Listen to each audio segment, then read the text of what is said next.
వార్తా 9 న్యూస్ వార్తలకు స్వాగతం. ముందుగా వార్తల్లోని ముఖ్యాంశాలు. ఏకగ్రీవంగా డిప్యూటీ చైర్మన్ గా తూమాటి మాధవరావు ఎన్నిక, వైసీపీ సభ్యుల అభినందనలు.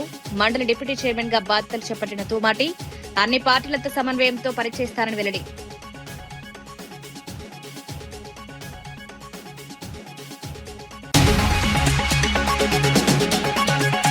ఆయుష్ విద్యార్థుల స్టైఫెండ్ పెంచాల్సిందేనన్న రామచంద్రరావు. స్టైఫెండ్ బకాయిలు వెంటనే చెల్లించాలని డిమాండ్.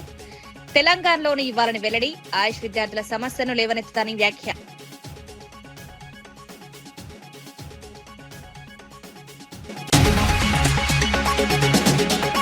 బీసీ డిక్లరేషన్ ఎప్పుడు అమలు చేస్తారన్న ఆనంద్ గౌడ్. విగ్రహాలు పెడితే బీసీల సమస్యలు పరిష్కారం అవుతాయా అని ప్రశ్న. విద్యార్థుల ఫీజు బకాయిలు వెంటనే చెల్లించాలని డిమాండ్. జనగామకు సర్దార్ సర్వాయి పాపన్న పేరు పెట్టాలన్న ఆనంద్.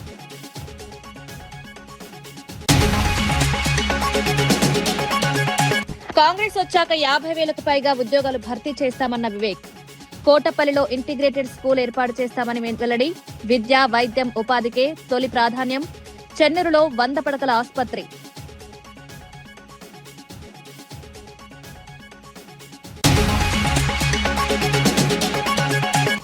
స్థానిక ఎన్నికల్లో 34% బీసీ రిజర్వేషన్లపై కొల్లు హర్షం. బీసీల రాజకీయ ప్రాతినిధ్యం పెంచడమే లక్ష్యం. బీసీ రిజర్వేషన్లకు చట్టపరమైన రక్షణ.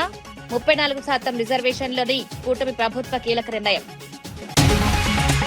ఆంధ్రప్రదేశ్ శాసన మండలి డిప్యూటీ చైర్మన్ గా తూమాటి మాధవరావు ఏకగ్రీవంగా ఎన్నికయ్యారు. మండలి సమావేశంలో డిప్యూటీ చైర్మన్ ఎన్నిక ప్రక్రియ పూర్తయిన అనంతరం చైర్మన్ మోషన్ రాజు అధికారికంగా మాధవరావు ఎన్నికను ప్రకటించారు. డిప్యూటీ చైర్మన్ పదవికి తూమాటి మాధవరావు ఒక్కరే నామినేషన్ దాఖలు చేయడంతో ఏకగ్రీవ ఎన్నికకు మార్గం సుగమమైంది. ఎన్నికల అనంతరం మండలిలో ఆయనకు పలువురు సభ్యులు అభినందనలు తెలిపారు. వైసీపీకి చెందిన సభ్యులు కూడా మాధవరావును అభినందించి శుభాకాంక్షలు తెలియజేశారు. మండలి వ్యవహారాలను సమర్థవంతంగా నిర్వహించడంలో డిప్యూటీ చైర్మన్ గా తన బాధ్యతను సమర్థవంతంగా నిర్వహిస్తారని మాధవరావు తెలిపారు. సభ్యుల హక్కులు, ప్రజా సమస్యలపై చర్చలకు ప్రాధాన్యమిస్తారని పేర్కొన్నారు. మండలి కార్యకలాపాలు సజావుగా కొనసాగేందుకు అన్ని పార్టీల సభ్యులతో సమన్వయంతో పనిచేస్తానన్నారు.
హైదరాబాద్ ఎర్రగడ్డ ఆయుర్వేదిక్ ఆసుపత్రిలో స్టైపెండ్ పెంపు, బకాయిల విడుదల కోసం విద్యార్థులు చేస్తున్న దీక్షకు బీజేపీ రాష్ట్ర అధ్యక్షుడు ఎన్ రామచంద్రరావు మద్దతు తెలిపారు.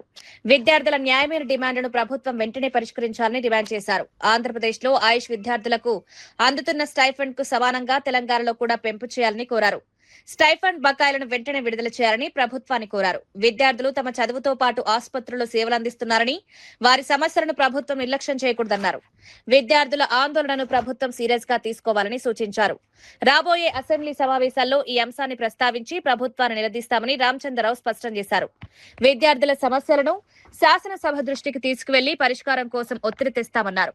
స్టైఫండ్ పెంపు విషయంలో ప్రభుత్వం స్పష్టమైన నిర్ణయం తీసుకోవాలని కోరారు. బకాయిలు చెల్లించకుండా విద్యార్థులను ఇబ్బందులకు గురి చేయడం సరికాదన్నారు. గతంలో కూడా ఆయుర్వేదిక్ మెడిసిన్, అదేవిధంగా అలోపతి మెడిసిన్ ఇవన్నీ కూడా ఎట్ పార్ చూసేటటువంటి ఎడ్యుకేషన్ సిస్టమ్ మనకు ఇండియన్ మెడిసిన్స్ ఒక సంబంధించినటువంటి ఒక డిపార్ట్మెంట్ అయితే ఏంది, ఆలియోపతి అనేది వీటన్నిటి కూడా ఒకే రకంగా చూసేటటువంటి ఒక పరిస్థితి మనం చూస్తూ ఉన్నాం దేశంలో. మరి ఈరోజు ఏ విధంగా అయితే విద్యార్థులకు ఆంధ్రప్రదేశ్లో పోస్ట్ గ్రాడ్యుయేట్కు ఇచ్చేటటువంటి ఒక పెన్షన్ ఏ విధంగా ఉంది, తెలంగాణలో ఇచ్చేటువంటి పెన్షన్ ఏ విధంగా ఉంది. వాస్తవానికి 2006లోనే ఒక జియో వచ్చింది. మరి ఆ రోజు ఆంధ్రప్రదేశ్ ఉమ్మడిగా ఉన్నప్పుడు మరి అప్పుడు ఇచ్చినటువంటి ఒక ఉత్తర్వు మరి దాని తర్వాత 2016లో దాకా కొనసాగిస్తూ దాన్ని ఆపేసిన పరిస్థితి మనం బీఆర్ఎస్ ప్రభుత్వం చూసినాం. కోర్టుకు వెళితే మళ్ళీ బీఆర్ఎస్ ప్రభుత్వం సుప్రీంకోర్టుకు వెళ్ళింది. అంటే విద్యార్థులకు స్టైపెండ్ ఇవ్వకుండా సుప్రీంకోర్టు కూడా మొండికాయ ఒక వేసి విత్ ఎరియర్స్ కూడా వాళ్ళకి ఇవ్వాలి, స్టైపెండ్ ఇంక్రీజ్ స్టైపెండ్ ఇవ్వాలని చెప్పేసి సుప్రీంకోర్టు చెప్పింది. అయినప్పటికీ కూడా గత ప్రభుత్వము ఈ ప్రభుత్వము ఇది ద్వంద్వనాలి ప్రభుత్వం. బట్టి మీకు ఇప్పుడే వినిపించారు అఖిల్. మనకు అసెంబ్లీలో మాట్లాడినటువంటి ఒక మంత్రి, ఇప్పుడు ఫైనాన్స్ మంత్రి, డిప్యూటీ సీఎం, ఆ రోజు విద్యార్థులకు ఇవ్వాలని చెప్పేసి మాట్లాడిన వ్యక్తులు ఈరోజు ఎందుకు మర్చిపోతున్నారనే విషయాన్ని కూడా గుర్తు చేసుకోవచ్చు. కామారెడ్డిలో ప్రకటించిన బీసీ డిక్లరేషన్ ను తెలంగాణ ముఖ్యమంత్రి రేవంత్ రెడ్డి ప్రభుత్వం వెంటనే అమలు చేయాలని బీజేపీ ఓబీసీ మోర్చా రాష్ట్ర అధ్యక్షుడు ఆనంద్ గౌడ్ డిమాండ్ చేశారు. కేవలం బీసీ నేతల విగ్రహాలను ఆవిష్కరించడం ద్వారా బీసీలను మభ్యపెట్టలేరని విమర్శించారు. బీసీ విద్యార్థులు ఎదుర్కొంటున్న సమస్యలను ప్రభుత్వం పరిష్కరించాలని కోరారు. గురుకుల పాఠశాలల్లో సరైన సౌకర్యాలు లేక విద్యార్థులు ఇబ్బందులు పడుతున్నారని ఆరోపించారు. విద్యార్థులకు నాణ్యమైన విద్య, వసతులు కల్పించాలని డిమాండ్ చేశారు. ఫీజు రియంబర్స్మెంట్ బకాయిలను ప్రభుత్వం వెంటనే విడుదల చేయాలని కోరారు. బీసీ విద్యార్థుల భవిష్యత్తును దృష్టిలో పెట్టుకుని ప్రభుత్వం చర్యలు తీసుకోవాలని సూచించారు. గౌడ సంఘాలకు 5 ఎకరాల చొప్పున ఈతవనాలు కేటాయించాలని డిమాండ్ చేశారు. జనగామ జిల్లాకు సర్దార్ సర్వాయి పాపన్న పేరు పెట్టాలని కోరారు. బీసీల సంక్షేమం విషయంలో ప్రభుత్వం ఇచ్చిన హామీలను నిలబెట్టుకోవాలన్నారు. కనీసం ఒక 100 మండలాలకు 5 ఎకరాలు ఈ మండలాలలో ఇస్తున్న గౌడు సొసైటీలకు అని చెప్పినట్టే నిజంగా పాపన్న ఆశయాలతో నడిపిస్తున్నాడు. పాపన్న ఏ ఆశయాలతోనైతే పేదలకు సాయం చేయాలనుకున్నాడో రేవంత్ రెడ్డి విగ్రహంతో పాటు గౌడన్నలకు 5 ఎకరాలు ఇన్ని మండలాలలో ఇచ్చిందని ఆయన చేతికెళ్ళి సర్టిఫికేట్ తీసుకొని 5 మండలాల సొసైటీకి ఇస్తే నిజంగా రేవంత్ రెడ్డి నిజంగా బీసీల పక్షపాత అని తెలుస్తుంది. నువ్వు ఆడ చెప్తున్నావు ఏంటంటే ప్రాజెక్టుల పక్కనంట ఈత వనాలు, తాటి వనాలు పెంచాలంట. ఈయన ప్రాజెక్ట్ ఏడగడుతుండో ఏడుందో ప్రాజెక్టు అంటే 5 ఎకరాలు బొదబెట్టిండు, ఆ మాట లేదు. కానీ ఇప్పుడేం చెప్తుండంటే ప్రాజెక్టుల పట్ల పెడితే కొట్లాటలు ఉన్నాయంట. మరి అది పోనీ హైదరాబాద్లో నువ్వు ఆ చెరువు ఈ చెరువు ఇక్కడ మరి చెరువు పక్కకి ఏమన్నా ఒక్క తాటి చెట్టు ఇటు చెట్టు పెట్టినావా? ఆడ కూడా గొడవలు లేవు కదా. ఉప్పలమన్న అయింది, ఉప్పల పక్కకే నువ్వు తాటి చెట్టు పెట్టినావాను. రకరకాల చెట్లు పెడతారు కదా, పోని 500 చెట్లు పెడతావు, 50 తాటి చెట్లు ఇటు అంటే డాష్ దొరికింది. కుల సంఘ నాయకులను సంతోషపెట్టడానికి సంతోషం. మీరు పెట్టకముందే పాపన్న విగ్రహాలు మండలానికి ఉన్నాయి. ఇలా ట్యాంక్ బోర్డు మీద నువ్వు పెట్టకముందే బీజేపీ ఓబీసీ మోర్చా గత 2 సంవత్సరాల నుంచి మీరు పెట్టినా పెట్టకపోయినా మేము తప్పనిసరిగా మా ప్రభుత్వం రాగానే ట్యాంక్ బోర్డు పైన సర్దార్ పాపన్న విగ్రహం పెడతామని ఆడ ప్రతి సంవత్సరం మేము ఫోటో తీసుకుపోయి ఆడ నివాళులు అర్పిస్తున్నాం. గత 2 సంవత్సరాల నుంచి మేము సంతోషం. నువ్వు పెట్టినావు, మేము పెట్టదు తప్పంటలేను. కానీ వాళ్ళు ఏ ఆశయాలతోనైతే వాళ్ళు ఈ ఉద్యమాలు చేసి ప్రజల పక్షాన నిలబడ్డారో నువ్వు వాళ్ళని గౌరవిస్తూ, కానీ ఆ ప్రజలు అనేక రకాలుగా ఇబ్బందులు అవుతుంటే వాళ్ళకి ఏం చేసినావో చెప్పు. నేను ఒకటి డిమాండ్ చేస్తున్నా, నువ్వు గంగపుత్రులకు చెప్పినావు, ముద్దురాజులకు సంతోషం, ముద్దురాజులకు కూడా అఫీషియల్గా ఓ కార్యక్రమం పెడుతున్నాను. అంటే కార్యక్రమాలతోని కుల సంఘాలను సంతోష పెట్టాలనుకుంటున్నావా? వాళ్లకు సంక్షేమాలు పంచి వాళ్ళ బ్రతుకులో. పొట్టి శ్రీరాములు నెల్లూరు జిల్లా కేంద్రంలోని ఏసీ సుబ్బారెడ్డి స్టేడియంలో అగ్రి ఎక్స్పో కిసాన్ మేళా కార్యక్రమం నిర్వహించారు. ఆంధ్రప్రదేశ్ లో వ్యవసాయ శాఖ ఆధ్వర్యంలో వ్యవసాయ సాంకేతిక యాజమాన్య సంస్థ ద్వారా ఈ కార్యక్రమాన్ని ఏర్పాటు చేశారు. రైతులకు ఆధునిక వ్యవసాయ పద్ధతులు, సాంకేతిక పరిజ్ఞానం, వ్యవసాయ రంగంలో వస్తున్న మార్పులపై అవగాహన కల్పించేందుకు ఈ ఎక్స్పో నిర్వహించారు. ఈ కార్యక్రమంలో వివిధ వ్యవసాయ విభాగాలకు సంబంధించిన నిపుణులు, అధికారులు, రైతులు పాల్గొన్నారు. రైతులు ఎదుర్కొంటున్న సమస్యలను అధికారులు, శాస్త్రవేత్తలు ప్రభుత్వ దృష్టికి తీసుకెళ్లే అవకాశం ఈ కార్యక్రమం ద్వారా లభించింది. భారత వ్యవసాయ పరిశోధన మండలికి చెందిన నిపుణులు కూడా కార్యక్రమంలో పాల్గొని రైతులకు పలు సూచనలు చేశారు. వ్యవసాయంలో ఆధునిక సాంకేతిక వినియోగం పెంచాలని సూచించారు. పంటల దిగుబడి పెంచేందుకు శాస్త్రీయ పద్ధతులను అనుసరించాలని రైతులకు వివరించారు. వ్యవసాయ రంగంలో ఎదురవుతున్న సమస్యలను శాస్త్రీయ పరిష్కారాలు కనుగొనే దిశగా నిపుణులు చర్చించారు. రైతులకు మార్కెటింగ్, పంటల నిర్వహణ, సాంకేతిక పరిజ్ఞానంపై అవగాహన కల్పించారు. ప్రభుత్వ పథకాలను రైతులు సద్వినియోగం చేసుకోవాలని సూచించారు. రైతుల సమస్యను సంబంధిత అధికారుల దృష్టికి తీసుకెళ్లేందుకు కిసాన్ మేళా వేదికగా నిలిచింది. వ్యవసాయ రంగ అభివృద్ధికి ప్రభుత్వం, శాస్త్రవేత్తలు, రైతులు కలిసి పనిచేయాల్సిన అవసరం ఉందని కార్యక్రమంలో పాల్గొన్న వారు పేర్కొన్నారు. చెప్తున్నాను ఇప్పుడు మీరు ఆ రకాలతో పాటు కూడా మన సాంప్రదాయ విత్తనాలను కూడా రీసెర్చ్ సెంటర్స్ లో ఆధునీకరించి ఆర్గానిక్ వ్యవసాయం చేసే రైతులు కానీ మిగతా రైతులకు కానీ ఫౌండేషన్ సీడ్ రూపంలో కానీ సర్టిఫైడ్ సీడ్ రూపంలో కానీ శాస్త్రజ్ఞులు మీ యొక్క రీసెర్చ్ స్టేషన్స్ నుంచి అందించాలని కోరుతున్నాను. నేను ఐఐఆర్కి ఐకార్ కూడా నా లెటర్ ప్యాడ్ మీద అర్జీ కూడా పెట్టడం జరిగింది. బోర్డు మీటింగ్ లో నేను దాన్ని లేవనెత్తి తీసుకొస్తాను. రాష్ట్ర కేంద్ర ప్రభుత్వాల ద్వారా ఏ సహకారం కావాలో నా ద్వారా శాస్త్రజ్ఞులు కానీ రీసెర్చ్ సెంటర్స్ కానీ నా సహకారం అందిస్తానని, మీ యొక్క సలహాలు ఏమైనా ఉన్నా కూడా నాకు లెటర్ రూపంలో ఇస్తే నేను పైన జాతీయ రైస్ సెంటర్ మనకి హైదరాబాద్లోనే ఉండేది కాబట్టి నేను ఒక సంధానకర్తగా రైతులకు కానీ అట్లాగే శాస్త్రజ్ఞులకు కానీ ప్రభుత్వానికి సంధానకర్తగా చేస్తాను. ఇది చాలా బర్నింగ్ ప్రాబ్లం. ఈరోజు ఆర్గానిక్ రైతులు ఆ ఫౌండేషన్ సీడ్ సర్టిఫైడ్ సీడ్ తెచ్చుకోవడానికి ఎక్కడో ఉత్తరప్రదేశ్లోనో బీహార్లోనో గుజరాత్లో ఉన్నటువంటి ఆ రైతుల దగ్గరికి వెళ్లి. నల్గొండ జిల్లాలో నాగార్జున గ్రామీణ పాఠశాల ప్రిన్సిపల్ రూపారెడ్డి హత్య కేసును పోలీసులు ఛేదించారు. ఈ కేసులో ఇద్దరు మైనర్ విద్యార్థులను నిందితులుగా గుర్తించినట్లు ఎస్పీ శరత్ చంద్ర తెలిపారు. దొంగతనం కోసం వచ్చిన ఇద్దరు విద్యార్థులు ప్రిన్సిపల్ కు అనుమానం రావడంతో ఆమె తమను గుర్తిస్తుందనే భయంతో దాడికి పాల్పడ్డారని పోలీసులు వెల్లడించారు. ఈ క్రమంలో ఆమెపై 27 సార్లు కత్తితో పొడిచి హత్య చేసినట్లు దర్యాప్తులో తేలిందని ఎస్పీ తెలిపారు. ఘటనానంతరం పోలీసులు సాంకేతిక ఆధారాలతో దర్యాప్తు చేపట్టారు. నిందితుల కదలికలను పరిశీలించి వారిని గుర్తించినట్లు చెప్పారు. నిందితుల నుంచి సుమారు 1.54 లక్షల నగదు, మొబైల్ ఫోన్లు స్వాధీనం చేసుకున్నట్లు వెల్లడించారు. కేసులో మరిన్ని వివరాలను దర్యాప్తు ద్వారా సేకరిస్తున్నామని పోలీసులు తెలిపారు. ఘటనకు సంబంధించిన ఆధారాలను సేకరించి నిందితుల పాత్రను నిర్ధారించినట్లు చెప్పారు. విద్యా సంస్థలో భద్రతపై కూడా ఈ ఘటన చర్చకు దారితీసింది. ఎవరిని అనే అవకాశం ఉంటుందని చెప్పేసి మళ్ళా ఆలోచిస్తూ స్కూళ్లలో కూడా పిల్లల్ని కూడా బాగు అనే అవకాశం ఉంటుందేమో అని చెప్పేసి సోమవారం అంటే ఒక 1 వీక్ హాలిడేస్ వాళ్ళు ఒక ప్రిన్సిపల్ గారు చనిపోయిన తర్వాత ఒక 4 డేస్ హాలిడేస్ ఇస్తే మళ్ళీ మండే రోజు స్కూల్ రీఓపెన్ అయింది. స్కూల్ రీఓపెన్ అయిన తర్వాత ఎవరైనా పిల్లలు స్కూల్కి రాకుండా ఏమైనా బయట గాలి తిరుగులు ఏమైనా తిరుగుతుర్రా అని చెప్పేసి చెక్ చేస్తే స్కూల్ మొత్తంలో లాస్ట్ 2 రోజుల్లో మనకి ఒక 13 మంది వరకు అబ్సెంట్ ఉన్నారు. అందులో ఈ సీసీటీవీ కెమెరాస్లో వచ్చిన మన ఫోటోకి ఈ అబ్సెంట్ ఉన్న పిల్లలకి ఏదైనా లింక్ ఏమైనా ఉందా అని చెక్ చేసుకుంటే ఒక 5 10th క్లాస్ పిల్లల మీద మనకి డౌట్ వస్తుంది.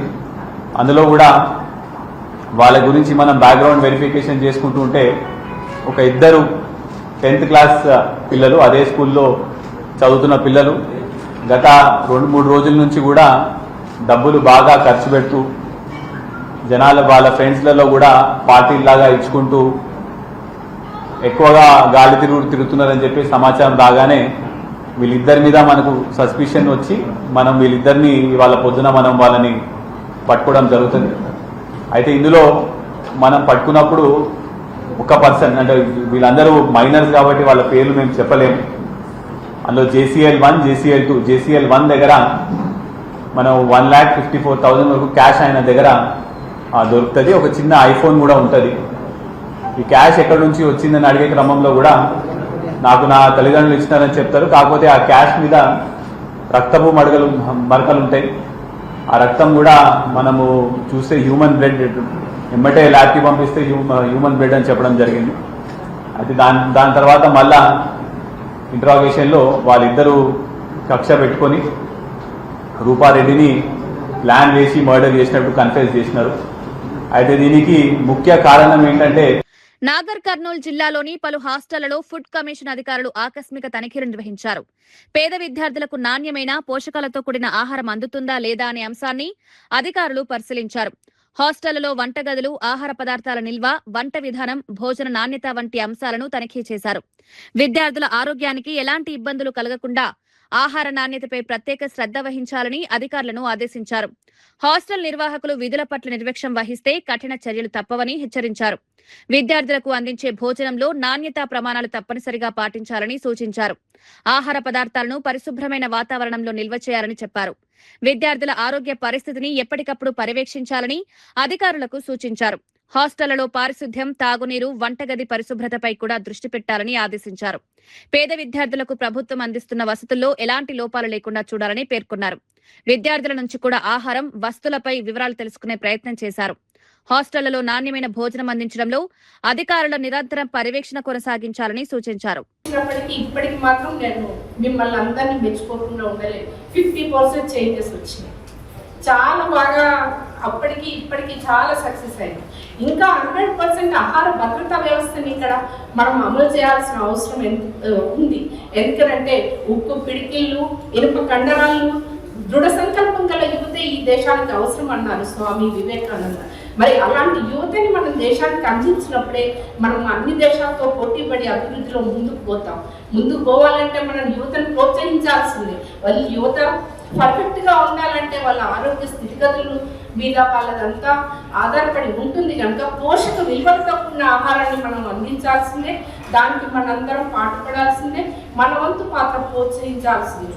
అయితే ఇందులో ఇంకొకటి ఏంటి అంటే నేను అభినందించకుండా ఉండలేకపోతున్నాను. దాదాపు 33 జిల్లాలలో ఎక్కడ చూసినా ఈ గ్రీవియస్ రెడ్రెసింగ్ మెకానిజం ఏదైతే ఉందో అది ఓలాంటి కోల్డ్ వ్యవస్థలో ఉంది.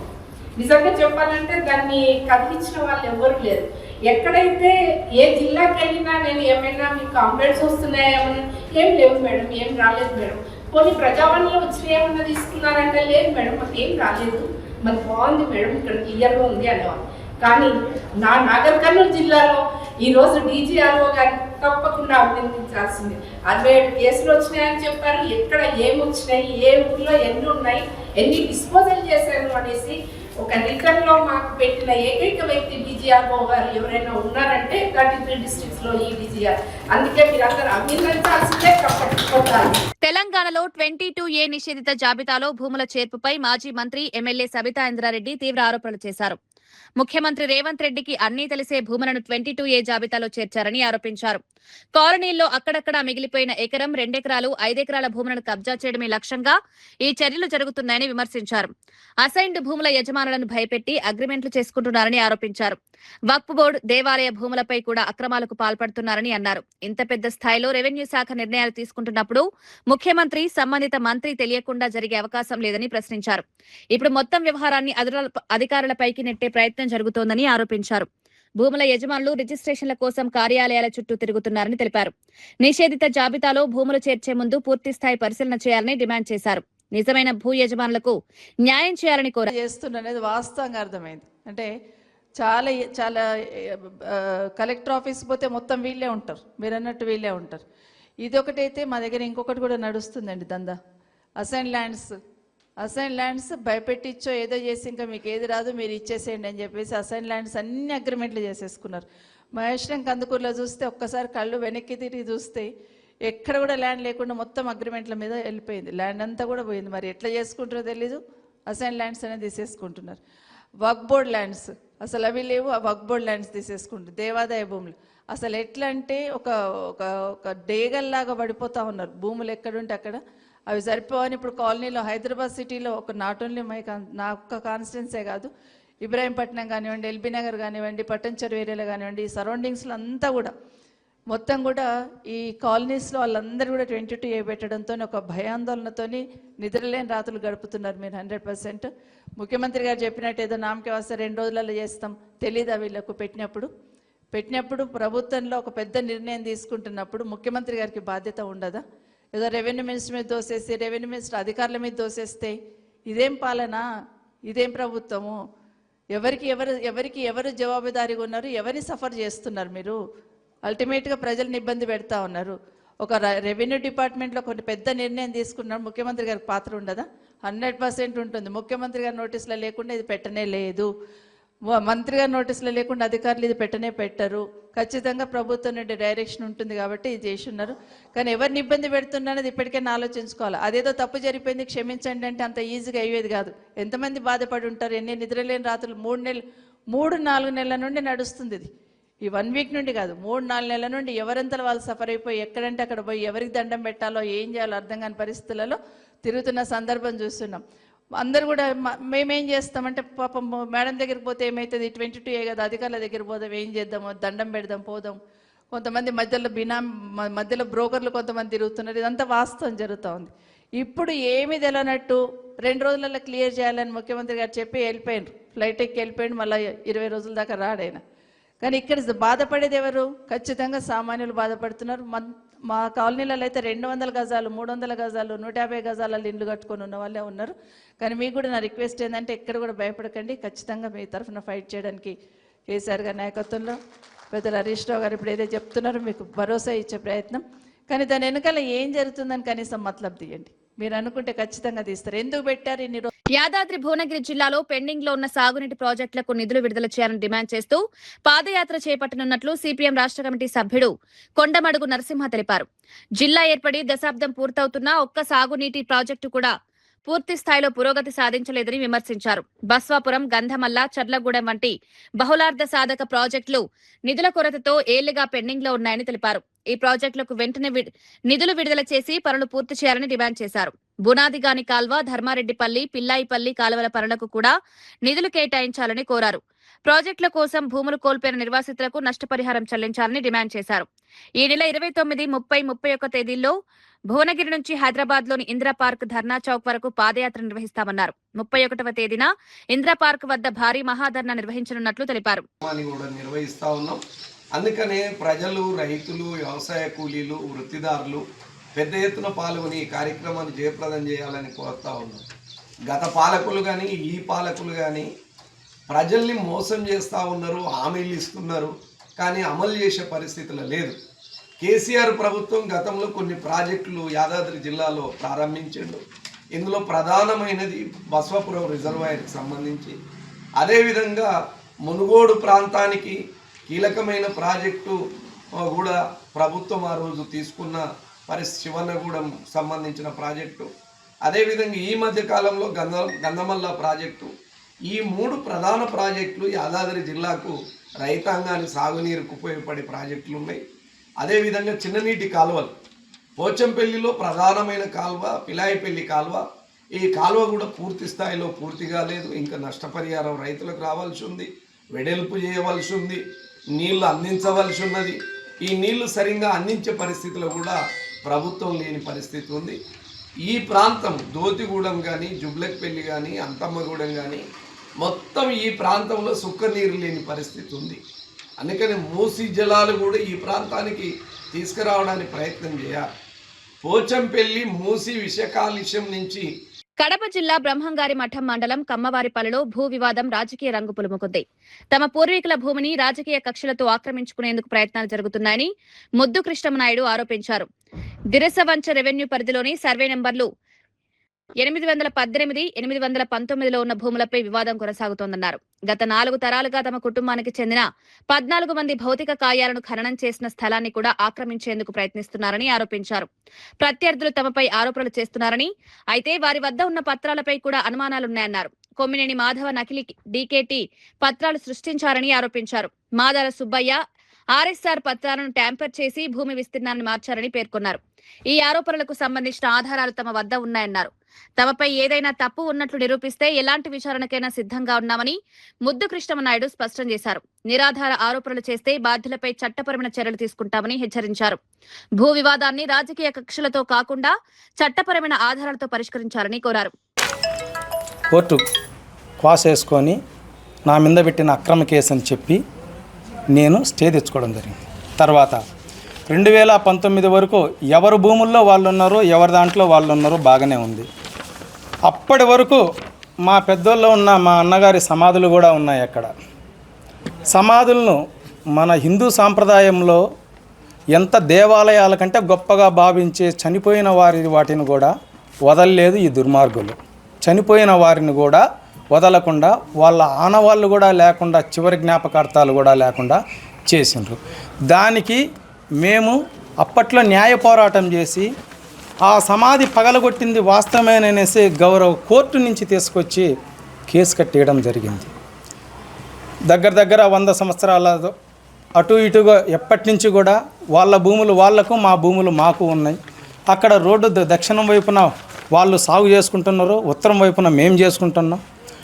మాలో ఒక నెంబర్ వాళ్ళకి ఇచ్చి వాళ్ళ నెంబర్ మేము తీసుకొని ఉన్నాం. వాళ్ళ నెంబర్ దాంట్లో మా వాళ్ళను 14 మందిని పైచీలకు బూడ్చుకుంటా వచ్చిండ్రు. ఎప్పుడూ సమస్య రాలేదు. సమస్య అంతా వచ్చింది గత వైసీపీ గవర్నమెంట్లో నుంచి. మా మీద కక్షగట్టి ఒక రిటైర్డ్ అయ్యే తహసీల్దార్ సుబ్బరామయ్య గారి చేత వాళ్ళ అక్రమ ఆన్లైన్లు చేసి మేము వచ్చేసి ఒకటే. స్థానిక సంస్థల ఎన్నికల్లో బీసీలకు 34% రిజర్వేషన్లు కల్పించాలని ప్రభుత్వం తీసుకున్న నిర్ణయంపై మంత్రి కొల్లు రవీంద్ర హర్షం వ్యక్తం చేశారు. బీసీలకు రాజకీయ స్వేచ్ఛ కల్పించడంలో టీడీపీ ప్రభుత్వాల పాత్ర కీలకమన్నారు. ఎన్టీఆర్ హయాంలో తొలిసారిగా బీసీలకు 20% రిజర్వేషన్లు కల్పించారని గుర్తు చేశారు. అనంతరం చంద్రబాబు నాయుడు ముఖ్యమంత్రిగా ఉన్న సమయంలో బీసీ రిజర్వేషన్లను 34% పెంచారన్నారు. గత వైఎస్ఆర్సీపీ ప్రభుత్వం కుట్రపూరితంగా 24% తగ్గించిందని ఆరోపించారు. దీనివల్ల సుమారు 16,000 మందికి రాజకీయ అవకాశాలు కోల్పోయాయని పేర్కొన్నారు. ప్రస్తుత కూటమి ప్రభుత్వం బీసీల రాజకీయ సామాజిక అభివృద్ధికి కట్టుబడి పనిచేస్తోందన్నారు. స్థానిక సంస్థల ఎన్నికల్లో బీసీలకు 34% రిజర్వేషన్లు కల్పించేందుకు చర్యలు తీసుకుంటామని తెలిపారు. భవిష్యత్తులో బీసీ రిజర్వేషన్లకు ఎలాంటి ఆటంకాలు రాకుండా చట్టపరమైన రక్షణ కల్పిస్తామని హామీ ఇచ్చారు. ఎన్నికలు కూడా చట్ట ప్రకారంగా 34%తో జరిగినాయి. కానీ దుర్మార్గమైనటువంటి ఆలోచన కలిగినటువంటి జగన్మోహన్ రెడ్డి ఒక తప్పుడు జీవో తీసుకొచ్చి ఆ జీవో ద్వారా 34% నుంచి 24% తీసుకొచ్చారు. దానివల్ల అనేక మంది దాదాపు 16,800 మంది స్థానిక సంస్థలో పోటీ చేసిన అర్హత కోల్పోయారు. మరి అటువంటి ఒక దుర్మార్గమైనటువంటి ఆలోచన చేశాం. మరి గౌరవ ముఖ్యమంత్రి గారు అపోజిషన్ మేము అందరూ కూడా పోరాడాం. మా అందరి మీద కూడా కేసులు పెట్టారు. పోరాడాం. ఇవాళ ఆ 34% ఇస్తామని మేము ఆ రోజు హామీ ఇచ్చాం. దాని ప్రకారం క్యాబినెట్లో డెసిషన్ తీసుకున్నాం.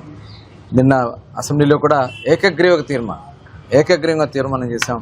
ఇది మరొక బలహీన వర్గాలకు ఒక పండగ దినం అని కూడా ఈ సందర్భంగా తెలియజేస్తూ ఇది భవిష్యత్ తరాలకి రాబోయే కాలంలో మరింత చైతన్యం తీసుకురావడానికి, ఎందుకంటే సుప్రీంకోర్టులో కేసులు వేయిస్తారు, తప్పుడు పనులు చేయిస్తారు, అవన్నీ చేసినా కూడా చట్ట ప్రకారం ఎదుర్కొంటానికి ఇవాళ ప్రభుత్వం సిద్ధంగా ఉంది.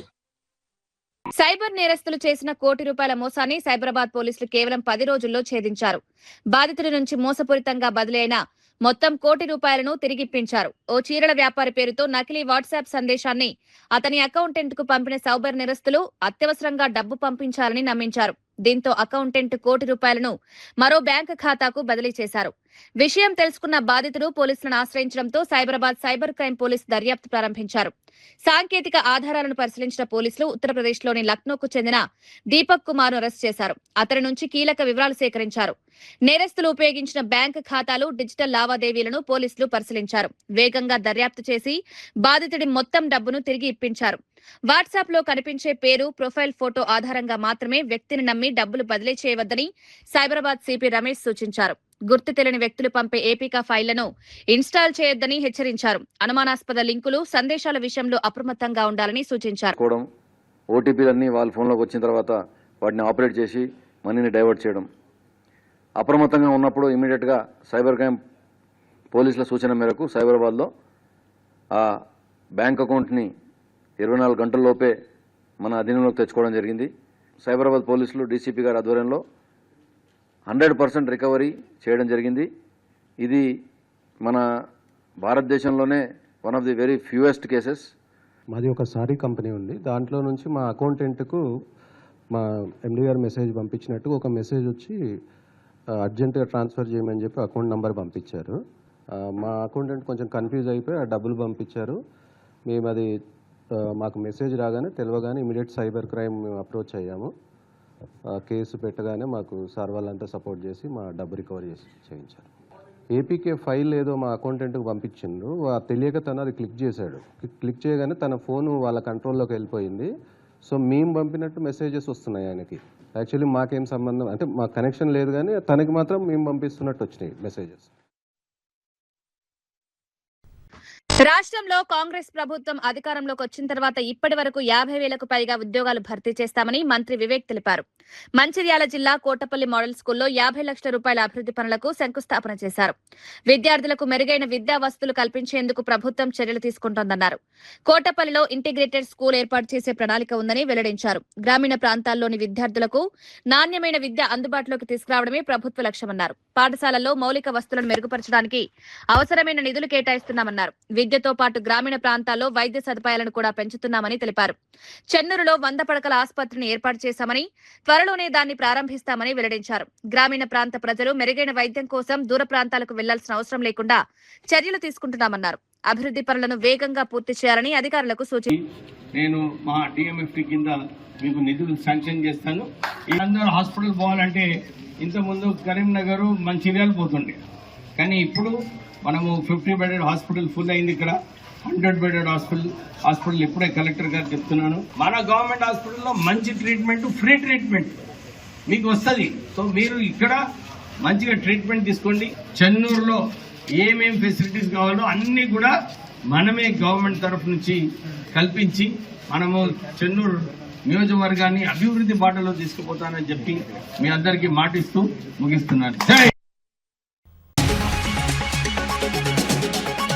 ఏకగ్రీవంగా డిప్యూటీ చైర్మన్ గా తూమాటి మాధవరావు ఎన్నిక, వైసీపీ సభ్యుల అభినందనలు. మండలి డిప్యూటీ చైర్మన్ గా బాధ్యతలు చేపట్టిన తూమాటి అన్ని పార్టీలతో సమన్వయంతో పనిచేస్తారని వెల్లడి.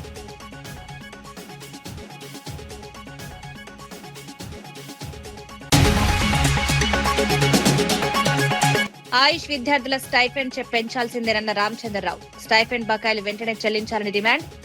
తెలంగాణలోని ఇవ్వాలని వెల్లడి. ఆయుష్ విద్యార్థుల సమస్యను లేవనెత్తుతాని వ్యాఖ్య.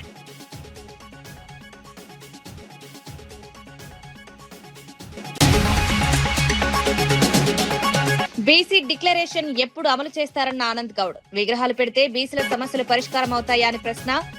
విద్యార్థుల ఫీజు బకాయిలు వెంటనే చెల్లించాలని డిమాండ్. జనగామకు సర్దార్ సర్వాయి పాపన్న పేరు పెట్టాలన్న ఆనంద్.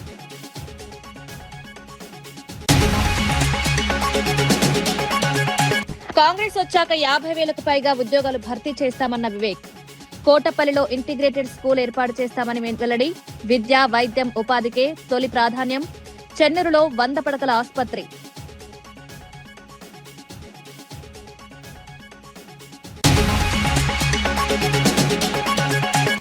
స్థానిక ఎన్నికల్లో 34% బీసీ రిజర్వేషన్లపై కొల్లు హర్షం. బీసీల రాజకీయ ప్రాతినిధ్యం పెంచడమే లక్ష్యం. బీసీ రిజర్వేషన్లకు చట్టపరమైన రక్షణ. 34% రిజర్వేషన్లని కూటమి ప్రభుత్వ కీలక నిర్ణయం. ఈనాటి వార్తా విశేషాలు. మరో బులెటిన్లో మళ్ళీ కలుద్దాం. నమస్కారం.